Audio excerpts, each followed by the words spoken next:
আসসালামু আলাইকুম রহমতুল্লাহি ওয়া বারাকাতুহু। আলহামদুলিল্লাহ। প্রিয় মাতৃভূমি, তোমায় অনেক ভালোবাসি। শুধু এটা আমাদের মুখের ভাষা না, আমাদের দিলের ভাষা।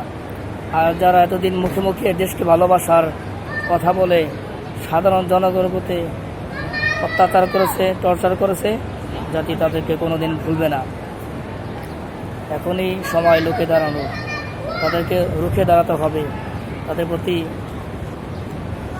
যেমন তারা আমাদের প্রতি জুলুম করেছে, আমরা তাদের প্রতি জুলুম করব না, আমরা ন্যায় ইনসাফের সাথে বিচার করবো ইনশাআল্লাহ তাআলা। গত জুমাতে অনলাইনে অনেকগুলো ভিডিও দেখেছি, নিউজ দেখেছি।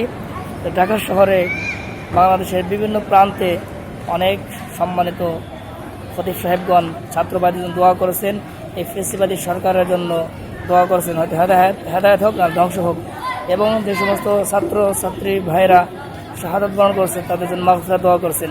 অনেক মসজিদের নামধারী কিছু চাটুকার কমিটিবৃন্দ সেই সমস্ত সম্মানিত ইমাম সাহেবদেরকে অপমান করেছেন, অপদস্থ করেছেন। তাদের কাছে জবাব দেওয়া লাগছে তারা কেন দোয়া করলো। ওই সমস্ত কমিটিদেরকে এখন বহিষ্কার করা হোক। যারা হকের পথে কথা বললে বাধা দেয়, ওই সমস্ত কমিটি কোনো মসজিদে যেন কেউ না থাকে তাদেরকে চিহ্নিত করে এই সমস্ত দালাল চাটুকারদেরকেও মসজিদ কমিটি থেকে, মাদ্রাসা কমিটি থেকে, কবরস্থান কমিটি থেকে, ঈদগাহ মাঠ কমিটি থেকে, অর্থাৎ প্রত্যেকটি ধর্মীয় প্রতিষ্ঠানের কমিটি থেকে এই সমস্ত মুনাফিকদেরকে বিতাড়িত করা হোক। এটা সময়ের দাবি। আমার হৃদয়ের কথাটা বলে দিলাম, আপনারা এই সমস্ত ব্যক্তির চিনে রাখবেন। আরেকটা বলি, বিভিন্ন দ্বীনি মাহফিলে ওলামায়ে কেরাম যখন জাতির জন্য ভালো কথা বলতেন, কোরআন হাদিসের কথা বলতেন, তারা আলেমদেরকে সাথে সাথে ধমক দিতেন, মাইক কেড়ে নিতেন। অনেক সময় আমরা মিডিয়াতে দেখেছি অনেক আলেমদেরকে অপদস্থ করেছেন। এই সমস্ত চাটুকার নামধারী এই সমস্ত মুসলমানদেরকেও চিহ্নিত করে তাদেরকেও উপযুক্ত ব্যবহারটা তাদেরকে দেওয়া হোক। তারা যেই পরিমাণ আলেমদেরকে অসম্মানী করেছেন তাদেরকেও এরকম অসম্মানিত করা হোক, তবেই হবে ঠিক বিষয় তাদের জন্য।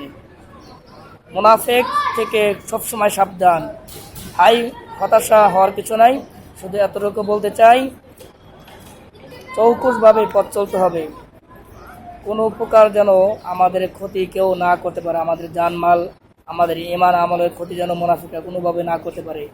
আর আমরা যারা আনন্দ উল্লাসে মেতে উঠেছি, আমরাও খেয়াল রাখবো দেশের কোনো সম্পদ যেন আমাদের দ্বারা কোনোভাবেই নষ্ট না হয়।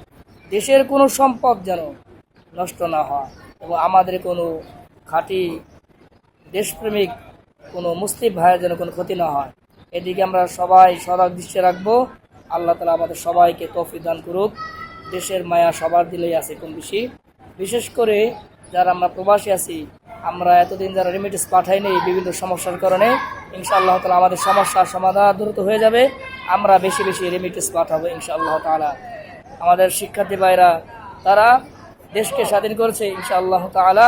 আমরা প্রবাসী ভাই বোনেরা, আমরা প্রবাসীরা দেশকে নতুন করে মেরামত করবো ইনশাআল্লাহ তাআলা। আসসালামু আলাইকুম ওয়া রাহমাতুল্লাহি ওয়া বারাকাতুহু।